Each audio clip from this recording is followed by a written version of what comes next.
Hi, I'm Tom Lu. Today I'm in Versailles, the world-famous royal palace in France. Originally built as a hunting lodge by Louis XIII in the 16th century, and then expanded to a sprawling, magnificent palace by Louis XIV in the 17th century. I visited Versailles in 2022 and was fascinated by the interior and the treasures housed inside the palace. Now I'm visiting the gardens of Versailles, which surround the palace on 3 sides and are as important as the palace. As a form of French royal gardens, the 2,000-acre space is filled with French art, beautiful landscape, fountains, groves, and sculptures. No other royal palaces in the world can compare to its beauty and grandeur. The construction of the Palace of Versailles began in 1661 under Louis XIV, when he was at the peak of his royal power. He sought to establish a system of absolute monarchy which would enable him to consolidate all power in his own hands. Best known as the Sun King, through the creation of the Palace of Versailles, he wished to be adored as the center of the universe. Louis XIV also had a flair for music, art, and science. The palace was designed to celebrate French art and science, featuring magnificent architecture and advanced engineering.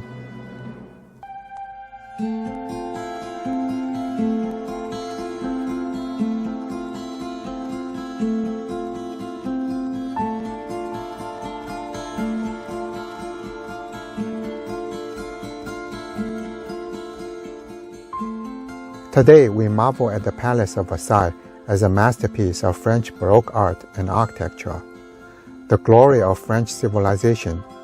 However, people also see it as a symbol of the excess, extravagance, arrogance, and the debauchery of the ruling class.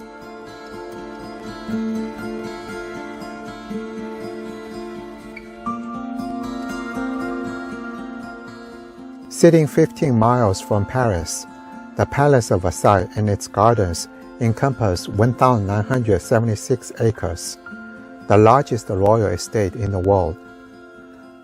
The sprawling palace extends over a vast area, featuring wings, courtyards, and gardens.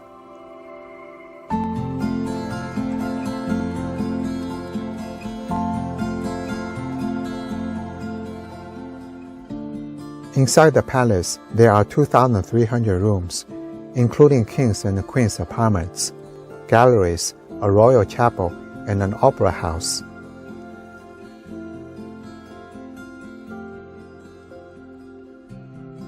Outside of the palace, there are parterres, gardens, royal alleys, and the Grand Canal. Beyond the gardens, there are forested areas used for hunting, winding paths, groves, fountains, and the smaller palaces, which served as more private residences for kings and queens.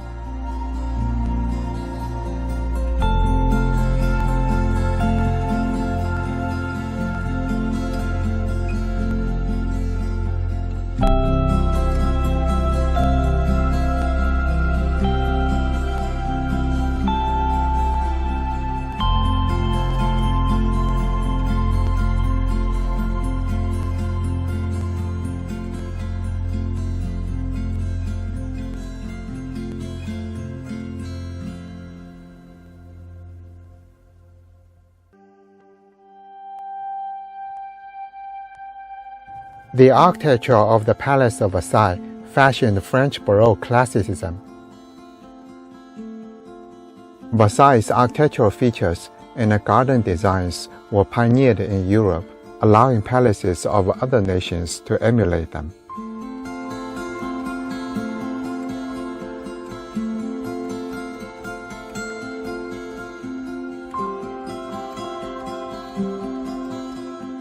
Symmetry is a core principle of 17th century French Baroque classicism.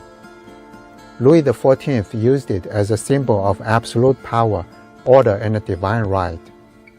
The French Baroque classicism favored geometric clarity over the exuberance of the Italian Baroque.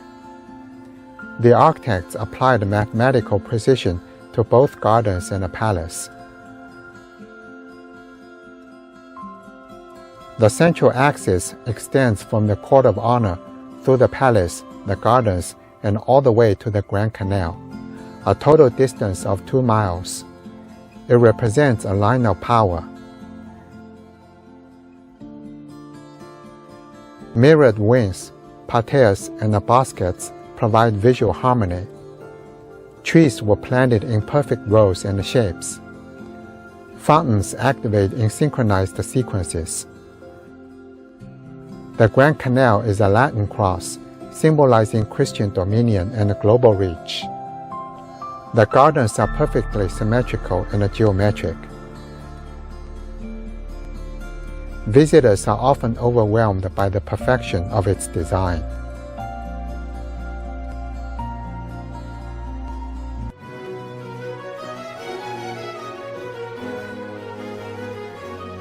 Coming from the east, visitors will pass through gates and courts. These courts served as layers of buffer zones ranging from large to small and public to private. The Golden Gate was built in 1685 under the direction of Louis XIV, serving as the eastern entrance.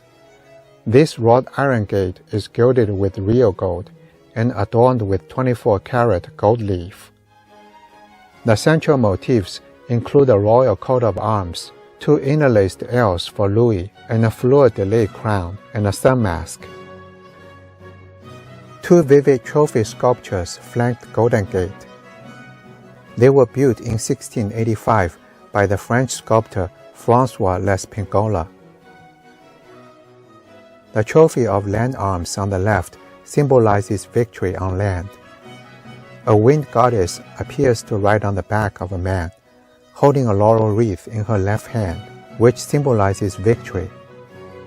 A lion is crouching under her foot, suggesting a conquest. This sculpture group was built to celebrate Louis XIV's victory in the War of Devolution in 1668 against Spain.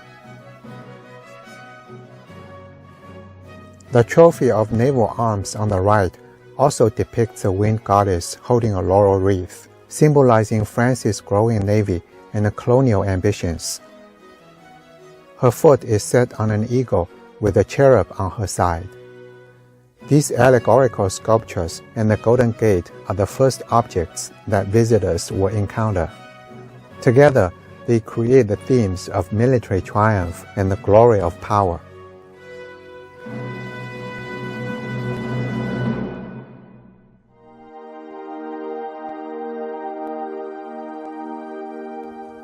The Greeks knew what glory was. Their buildings were temples for their gods to live in. We will build a new temple here, a royal tabernacle of the sun, a dwelling place of the divine and of the people. With a great hall of light, that will follow the sunrise, and shine to all corners of the globe, so they might all see the glory of France, a place of true wonder, to remind us of the great and ancient past under our feet, and from whose roots we all now grow, as a land and as a people. The true power comes not only from our army, but from the inner beauty of our immortal soul. As our mother will cherish us as her children, we will always know her as our home. From the farthest reach of the earth, men will venture here to look upon her, and those that do will never forget.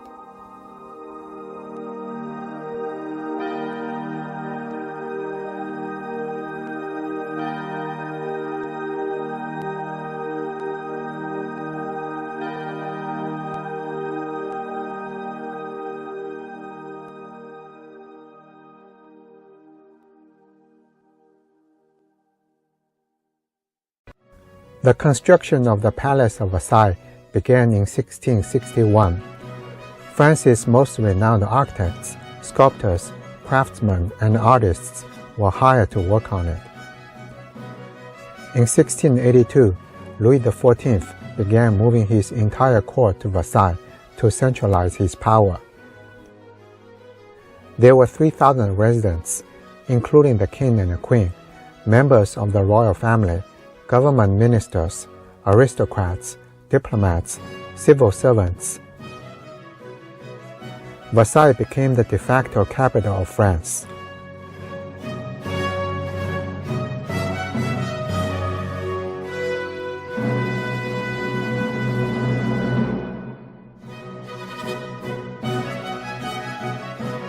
Crossing the Golden Gate, you will enter the Court of Honor, a vast ceremonial courtyard bounded by two massive buildings on the north and the south sides.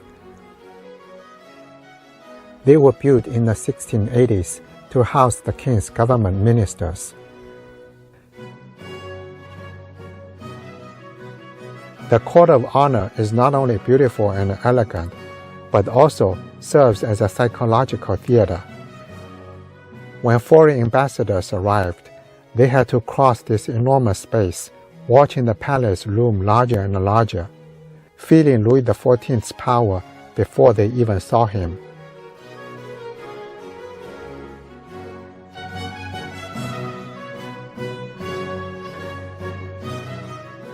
The Royal Gate is the second entrance on the west end of the court. An 80-meter steel gate decorated with 100,000 gold leaves. It provides the true historic royal identity of the palace.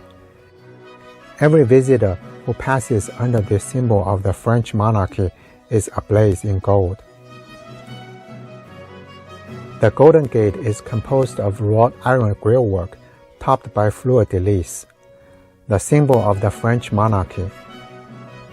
These detailed, elegant rhythms of repetitive design and the curving forms are the basis of the Golden Gate. The interlaced letter L represents Louis XIV. The golden mask of the sun god, Apollo, was used by Louis XIV for his personal symbol as the Sun King. All of the arts, architecture, sculpture, and ironwork were dedicated to creating an entrance of unparalleled beauty, craftsmanship, and splendor.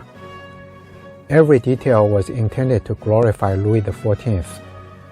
The Royal Gate is a powerful symbol of the king.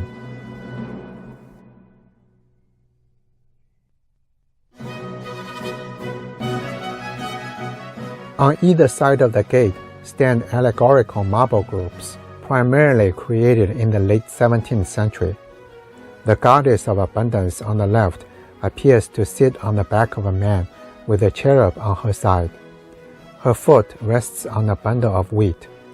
She holds a cornucopia in her right hand and the fruits and the vegetables in her left hand.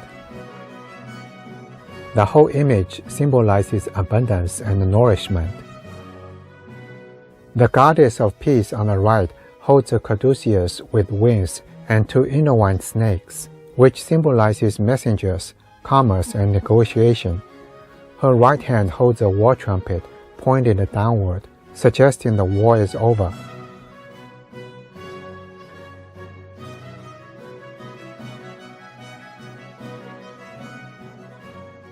Unlike the two sculptures at the first entrance, which symbolize France's military triumph, these sculptures were placed here to create the theme of peace and prosperity.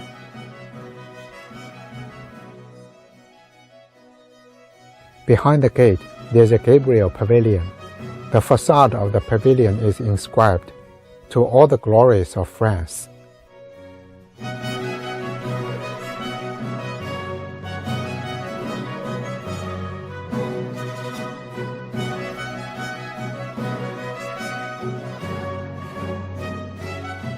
Crossing the Royal Gate, visitors enter the Royal Court, the central courtyard of Versailles. Back in the day, courtiers gathered here, waiting for Louis XIV to conduct dramatic ceremonies. Foreign diplomats arrived here by carriages and were to be received. The royal court is basically the final outer threshold before you reach the actual royal core.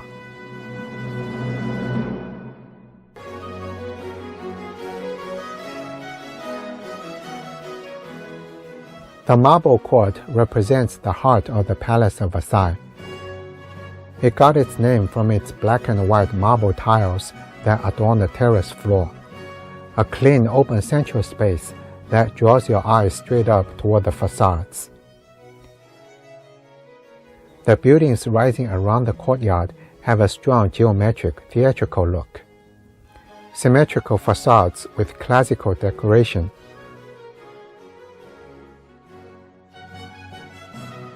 Tall windows and mansard roofs adorned with dozens of marble busts depicting Roman deities and emperors overlooking the court, complete with columns, balustrades, and wrought iron balconies.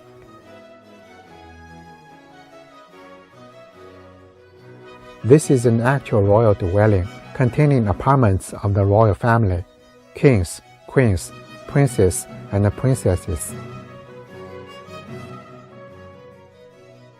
Only the most esteemed personalities were permitted to enter the marble court through their carriages. The Palace of Versailles is a magnificent example of French Baroque architecture, a rich, exuberant, highly decorative, and theatrical architectural style. These characteristics are best exhibited in the royal court and the marble court. Originating in the late 16th century Italy, Baroque architecture was initially introduced by the Catholic Church, aiming to create a fantastic realm that evokes the sights of heaven.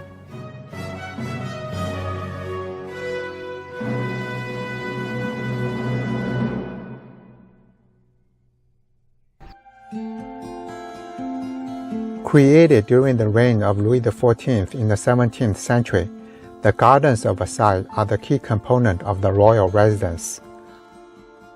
One of the most famous and influential landscape gardens in the world, they represent the pinnacle of the French formal garden style, characterized by perfect symmetry, geometric layouts, strict order over nature, and a grandiose theatricality. The gardens encompass 2,000 acres, much larger than the palace itself, containing 372 statues, 55 fountains and water features, 600 water jets, over 200,000 trees, and 210,000 flowers. I find it challenging to cover both the palace and gardens in a one-day visit. Revisits are usually required to fully appreciate the beauty and grandeur of every object in the gardens. Due to its enormous size, it's recommended to wear comfortable shoes.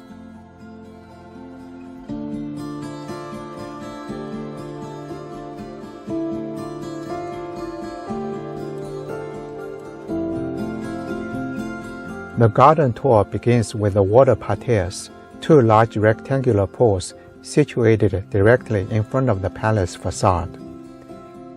It's the most iconic and theatrical part of the gardens of Versailles, and the first thing visitors see when they step out of the palace.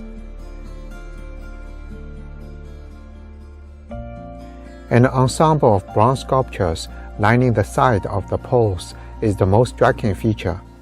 They represent France's mythological water deities, including river gods, nymphs, children, tritons, sea creatures, and dolphins.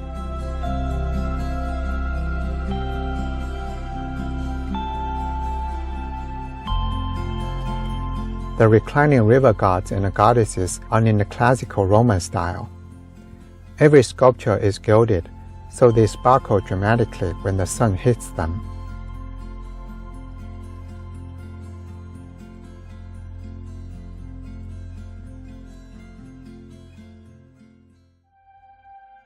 The water parterre symbolizes the element of water and power of the Sun King over the seas.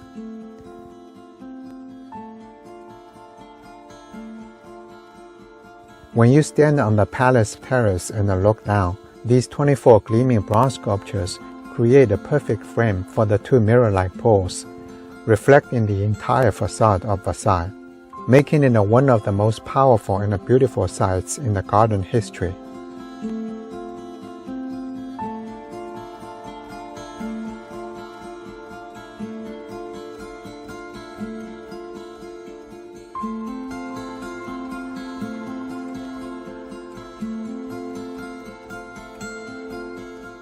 Walking down the stairs on the first terrace below the water parterre, you will arrive at the Latona fountain. The fountain tells the story of Apollo's mother, Latona. Latona was insulted by Lycian peasants who muddied the water she wanted to drink from. Then she turned to Jupiter and asked him to punish them. Jupiter turned the peasants into frogs. Louis XIV used this myth to design the fountain for a political purpose. In this sculpture group, Latona represented Anne of Austria, mother of Louis XIV. The rebellious peasants represented the nobles who opposed the royal authority. Apollo and Diana represented Louis XIV and his brother. Through this allegorical fountain, Louis XIV made a political statement. Look what happens to those rebel against the king and his mother.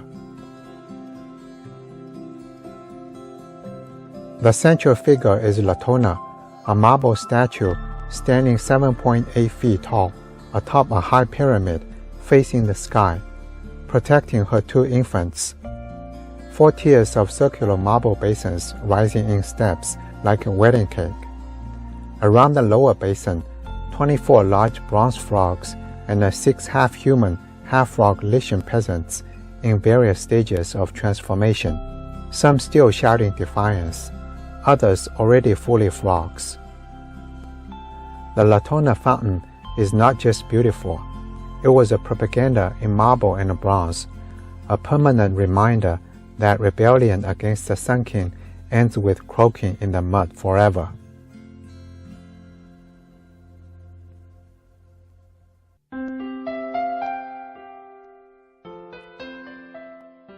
Parterre du Midi and Parterre du Nord are the two grand ornamental parterres flanking the central axis. They sit immediately below the water parterre. People usually call them the South Parterre and the North Parterre. These two parterres are almost identical and highly symmetrical with elaborate embroidery patterns, framed by boxwood and colored gravel. From the area view, they mirror each other on opposite sides of the central aisle.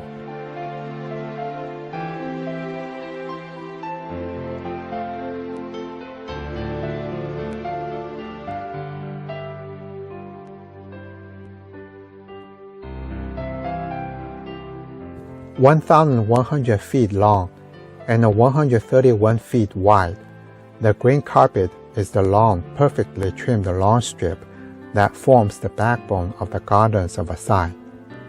It is the visual and symbolic link between the palace and the horizon, the green runway for the Sun King's daily journey across the sky. The full length of the green carpet, with both rows, takes about 15 to 20-minute walk. It's called the green carpet because from the palace windows, it looks exactly like a luxurious green carpet unrolled in front of the king. The lawn is real grass and is reseeded and rolled obsessively to stay perfectly smooth and emerald green. The absolute flatness and symmetry create an almost infinite perspective, one of the greatest visual tricks of 17th century garden design.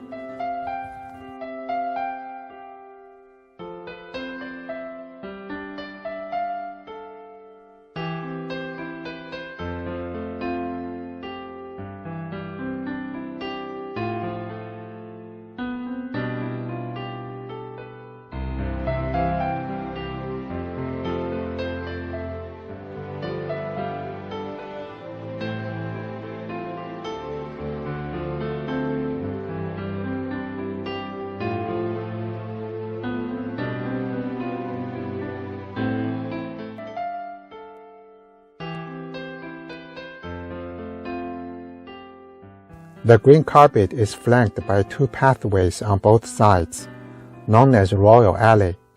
Each pathway is lined with symmetrical trees and manicured hedges that run through the heart of the gardens. 52 marble statues stand along the side of the pathway, 26 on the left side, 26 on the right. These statues, installed between 1674 and 1685 under Louis XIV, are among the most essential outdoor sculptures in the gardens. Depicting mythological figures such as gods and heroes, they are arranged in perfect symmetry and enhance the theatrical feel, a visual expression of the Sun King's absolute monarchy. The white marble statues glow beautifully in the morning or late afternoon light. They turn the green carpet into an open-air museum of classical antiquity.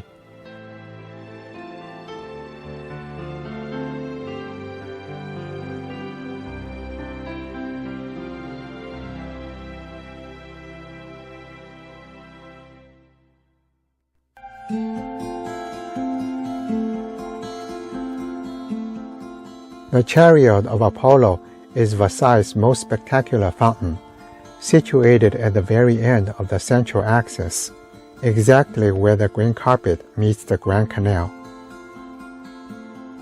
In the center rises Apollo, the Greek sun god, emerging from the waves in his chariot, pulled by 4 galloping horses. Triton attendants blow conch shells to announce the god's arrival, and dolphins leap around them. Louis XIV famously identified himself as Apollo. Every morning, as the real sun rises behind the palace, Apollo rises in the west to begin his daily journey across the sky. The image mirrors Louis XIV, the Sun King, waking up in the palace.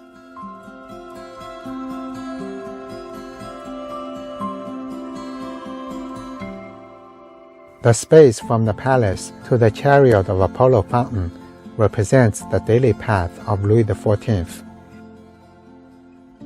He leaves the palace on the east, crosses the Lotona fountain with his mother protecting him, travels down the green carpet, and finally rises triumphantly in his chariot at the Apollo fountain.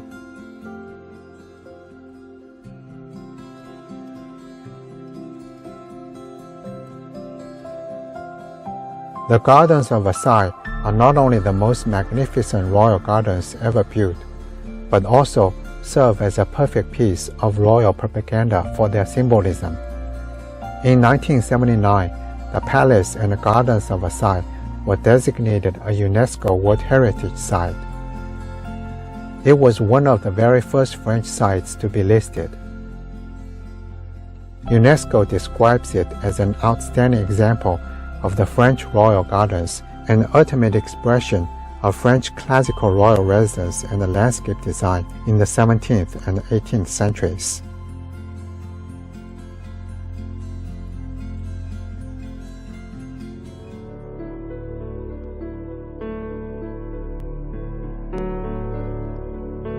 Stretching 2,000 acres, the gardens of Versailles are far and wide.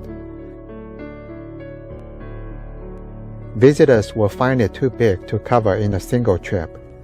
There are areas you may not be able to reach on your first try, but they are definitely worth seeing if you have a chance to visit again. Beyond the green carpet and the Chariot of Apollo fountain, there's a vast cross-shaped waterway known as Grand Canal. It was built between 1681 and 1684 under Louis XIV. From the palace, the canal creates an infinite perspective toward the horizon, reinforcing the idea of Sun King's limitless power. Back in the days, gondolas gifted by the Doge of Venice were used in the Grand Canal for festivals, fireworks, and naval mock battles.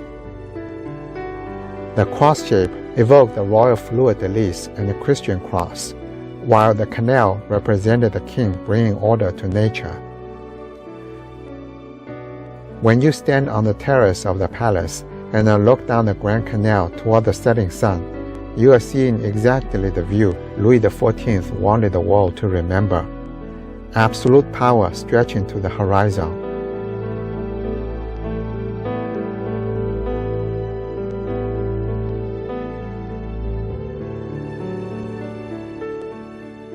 Passing the main parterres, fountains, and the Grand Canal, visitors will step into the lush groves, one of the most beautiful and intimate garden features of Versailles.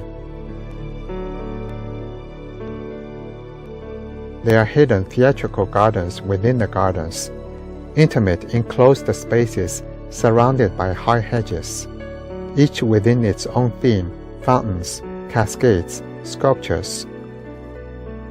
There are miniature palaces, pavilions, gazebos, fountains, and pools tucked away in the thick groves, where kings and queens use their summer retreats to escape from the formal and routine court life.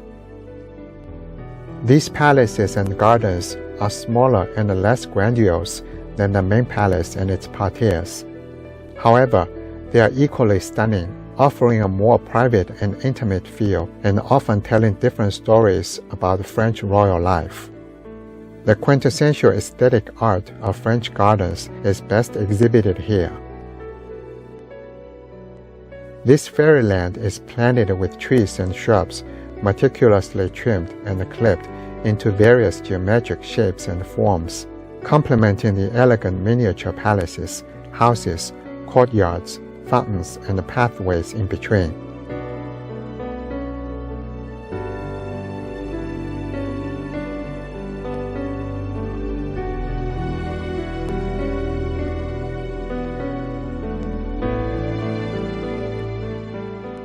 I found the gazebos and the small pavilions in Versailles gardens particularly charming. They feature octagonal white marble construction used as a game room or refreshment spot for the French nobles. They can be seen perched on a small island of rockwork or amid the groves. The Temple of Love is a beautiful neoclassical circular temple in the gardens of Versailles.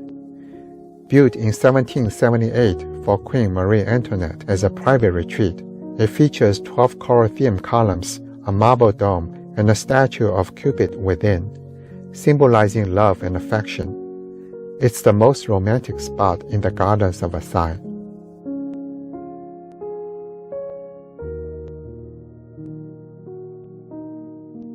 I took a stroll through the groves outside the Palace of Versailles and was taken away by its intimate, serene atmosphere. The groves are where Versailles stops being a formal French garden and it becomes a series of secret outdoor theaters. They are the hidden green rooms that break the rigidity of the prominent landmarks, creating surprise and intimacy. Each one would enchant when you step through the hedge. Louis XIV used to give the key to his favorite courtiers so they could discover them privately. Today, anyone can wander in and feel like they've stepped into the Sun King's private wonderland.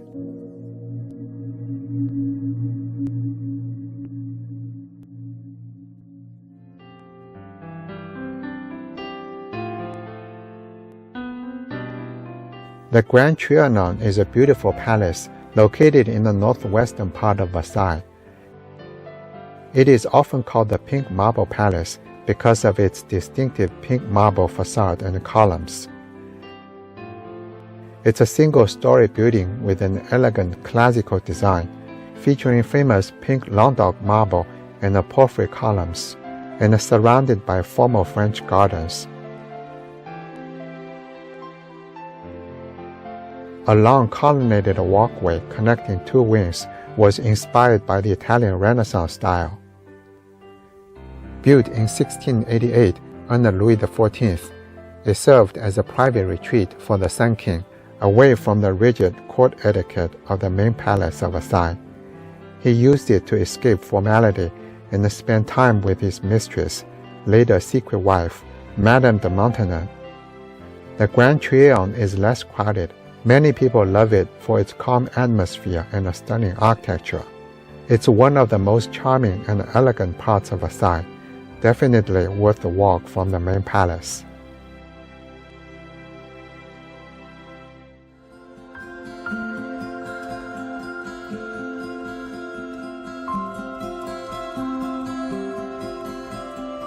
This episode concludes my Versailles series. In history, the gardens of Versailles have defined the French formal garden through their perfect symmetry, the order of nature, and the theatrical layout, and have served as a model for the designs of royal gardens around the world. The gardens of Versailles are not just a regular garden with trees and flowers for relaxation. It was a grand idea born in the 17th century at the height of Louis XIV's royal power. The idea led to a vast open-air palace made of greenery and water, designed so that nature itself proclaims the glory and absolute power of the Sun King.